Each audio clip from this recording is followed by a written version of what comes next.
Hi students, welcome to our channel Hindi Gyan Mandir. Students, ఈరోజు మనం ప్రవేశిక important questions ఏంటి, ఆ మోడల్ పేపర్ ఎలా ఉంటుంది, ఇవన్నీ చూద్దాం ఒకసారి. ఓకేనా? సో మీకు ఇప్పుడు కనిపిస్తుంది కదా, ఎస్, ప్రవేశిక మోడల్ పేపర్ అనమాట. అది ఈ మోడల్ పేపర్ మనకి పేపర్ 1 3 పేపర్స్ ఉంటాయి. పేపర్ 1 ఒకటి, పేపర్ 2 ఒకటి, అలాగే పేపర్ 3 ఏంటంటే ఒక 50 మార్క్స్కి తెలుగు ఉంటుంది, ఒక 50 మార్క్స్కి హిందీ ఉంటుంది. అది మీకు తెలిసిందే. అయితే ఒకసారి గెస్ పేపర్ చూడండి. మీరు ఏదైనా ఒక టాపిక్ తీసుకొని ఒక పార్ట్ అంటే ఆ భాగ్లో ఎన్ని లెసన్స్, సపోజ్ 10 లెసన్స్ ఉన్నాయనుకోండి, ఒక 5, ఒక హాఫ్ అనేది ప్రిపేర్ అయిపోండి. మీరు అలా హాఫ్ ప్రిపేర్ వెళ్ళిపోతే ఖచ్చితంగా ఫస్ట్ పాస్ అయిపోతారు. ఖచ్చితంగా సెకండ్ క్లాస్ మనకు 50+ మార్క్స్ గ్యారంటీగా స్కోర్ చేసేస్తాం. టెన్షన్ ఉండదు first of all. So tension పడద్దు. ఇలాగే మీకు ఫస్ట్ వన్ చూసారు కదా, క్వశ్చన్స్ ఇస్తారు, సింపుల్గా 2 లైన్స్లో రాస్తే సరిపోతుంది. అది 8 ఇస్తారు, 5 రాస్తే చాలు. అలాగే నెక్స్ట్ కవి పరిచయము, తర్వాత సారాంశము, అలాగే పద్యాంశ ఇచ్చి దాని రిలేటెడ్ సందర్భ సహిత వ్యాఖ్యలు రాయమంటారు. ఈ 2 రాస్తే సరిపోతుంది. దాని గురించి మీకు అది ఏ లెసన్, దానికి కవి ఎవరు ఐడియా ఉంటే రాయొచ్చు. లేదంటే అట్లీస్ట్ అది అర్థం చేసుకోగలిగితే దాని మీనింగ్ రాసేయండి, సరిపోద్ది. అంటే అటెంప్ట్ చేయండి, ఖచ్చితంగా అన్నీ అటెంప్ట్ చేయండి. అటెంప్ట్ చేసినందుకు మార్క్స్ ఉంటాయన్నమాట. సో ఇప్పుడు 10 మార్క్స్ కదా, 2 అంటే ఈచ్ వన్ 5 మార్క్స్. మీరు అట్లీస్ట్ అటెంప్ట్ చేస్తే 2 మార్క్స్ పక్కా వేసేస్తారు. అదనమాట. సో అలాగే మనకి పద్యాంశంలో సందర్భ సహిత వ్యాఖ్యలు అని చెప్పేసి ఇంకోటి ఉంటుంది, అది కూడా రాయాలి. తర్వాత వచ్చి దోహే, కంఠస్థ దోహేలు మీకు తెలుసు కదా. సో అవి రాయాలి, కంఠస్థ దోహేలు. అది పెద్ద సీరియస్గా తీసుకోకండి. మీరు ఎంత చదవగలరో చదవండి, తెలియని వదిలేసేయండి. అవి ఎంత వస్తే అంత అది రాసేసేయండి. జస్ట్ ఏదో అటెంప్ట్ చేశానని చెయ్యండి. రాకపోతే అంటే ఎక్కువ ఉంటాయి అవి అన్నీ చదవాలంటే మనకు టైం పట్టేస్తుంది కనుక ఎన్ని చదవగలరో అన్ని చదవండి. ఏదైనా ఫస్ట్ నుంచి ఒక హాఫ్ అనేది ప్రిపేర్ అవ్వండి. ఖచ్చితంగా అందులో ఒకటి వచ్చే ఛాన్స్ అయితే ఉంటుందన్నమాట. నెక్స్ట్ అలాగే Q&As సింపుల్గా మనకి వేరే భాగంలో నుంచి మనకి Q&As ఉంటాయి కదా, అలాగే 8 ఇస్తాడు, 5 రాయమంటారు, 5 రాసేయాలి. మీకు ఏది వస్తే అది దాని గురించి అటెంప్ట్ చేయడానికి అయితే ట్రై చేయండి. అలాగే 8th రోమన్ కూడా అంతే చూడండి, కొంచెం ఎక్కువ ఒక 5 లైన్స్ అలా రాయాలన్నమాట. సింపుల్గా ఎక్కువ మార్క్స్ కదా మరి. నెక్స్ట్ సారాంశం ఉంటుంది వేరే భాగంలోంచి.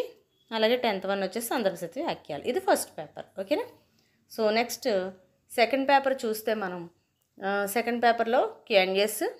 ఆ Q&As అంతా కూడా మనకి మనం చదివినట్లోంచి మోస్ట్లీ వచ్చేస్తాయి. ఒక హాఫ్ లెసన్స్ బాగా చదువుకొని వచ్చేస్తాయి. 8 ఇస్తారంటే చాయిస్ ఉంటుంది కనుక 5 క్వశ్చన్స్ రాయాలి. తర్వాత ఒక టిప్పణి, అంటే ఏం లేదు, షార్ట్ నోట్ అంతే. మీకు వాళ్ళ గురించి ఏం తెలుసో ఒక షార్ట్ నోట్ రాయండి, సరిపోద్ది. ఒకటి రాస్తే చాలు. నెక్స్ట్ అలాగే చరిత్ర చిత్రణ అని మీకు ఏం తెలుసో వాళ్ళ గురించి కొంచెం రాయండి. 10 మార్క్స్కి కనుక కొంచెం ఎక్కువే రాయండి. ఒక 2 సైడ్స్ రాయగలిగితే రాయండి, లేదా అట్లీస్ట్ 1 సైడ్.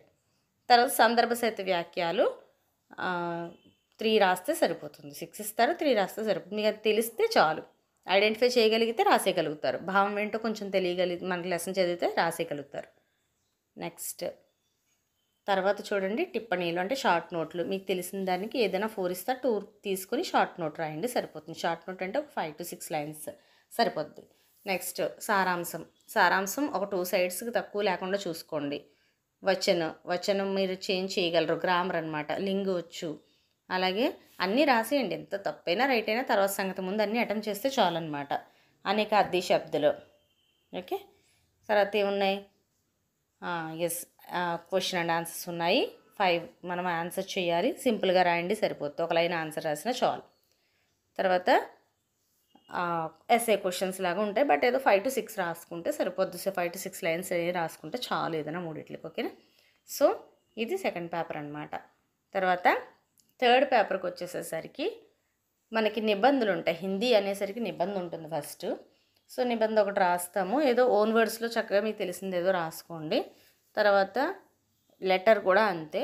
లెటర్స్ పుస్తక విక్రేత, ఇంకా ఇవి ఉంటాయి కదా మిత్రు, అక్కడ ఇచ్చిన మ్యాటర్ని బట్టి మీరు లెటర్ అనేది ప్రిపేర్ చేసుకోండి, ఓన్గా రాయడానికి ట్రై చేయండి. తర్వాత ఫామ్ భర్నేకి తరీకా ఇచ్చారు. నెక్స్ట్ గద్యాంశకో సంక్షేప్, ఎంత ఈజీ అంటే ఇది చాలా ఈజీ, చాలా చక్కగా మనం మార్క్స్ స్కోర్ చేయొచ్చు.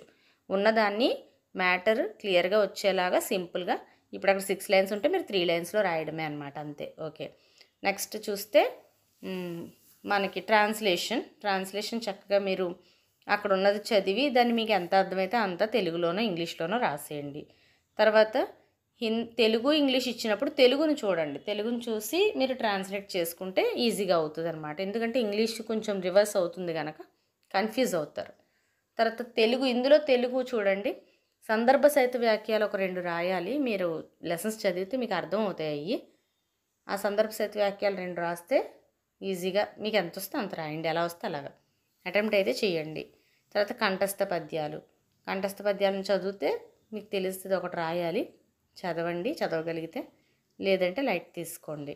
తర్వాత సారాంశం మాత్రం వదలొద్దు. రాసేయండి, 10 మార్క్స్ కదా, ఒకటి రాస్తే చాలు. రాయండి, ఈజీగా మనకి మార్క్స్ స్కోర్ చేయొచ్చు. తర్వాత ఇంకో పాఠ్య సారాంశం ఉంది, రెండు అలాగా 2 భాగాల నుంచి 2 రాసుకోవచ్చు. కవిత సారాంశం, పాఠ్య సారాంశం. సో అది ఇంకా ఎక్కువ మార్క్స్కి కొంచెం ఎక్కువ రాయడానికి ప్రయత్నించండి. తర్వాత సందర్భ సహిత వాక్యాలు మీరు లెసన్స్ చదువుతారు కనుక మీకు ఆ చక్క పక్కన ఇచ్చారంటే ఇక్కడ ఇచ్చారు, బట్ అక్కడ ఉండకపోవచ్చు. సో మీరే లెసన్స్ ఆ కవులు కూడా చదువుకోవాలి, సరేనా? సో ఇదైతే మోడల్ పేపర్ ప్రవేశికకు సంబంధించిన ఈ ఫిబ్రవరి గెస్ట్ పేపర్ నేను చెప్తున్నాను. ఇవి మోస్ట్లీ ఇవి చదువుకొని వెళ్ళండి, ఇబ్బంది ఏం లేదు, ఖచ్చితంగా పాస్ అవుతారు. ఓకేనా? 100% ఇవి వస్తాయని నేను హామీ ఇవ్వను, కానీ ఖచ్చితంగా చదవండి. మీరు 100% మంచి మార్క్స్తో పాస్ అవుతారు. ఓకేనా? All the best all of you. Will meet in next video. Share to your friends also. Bye.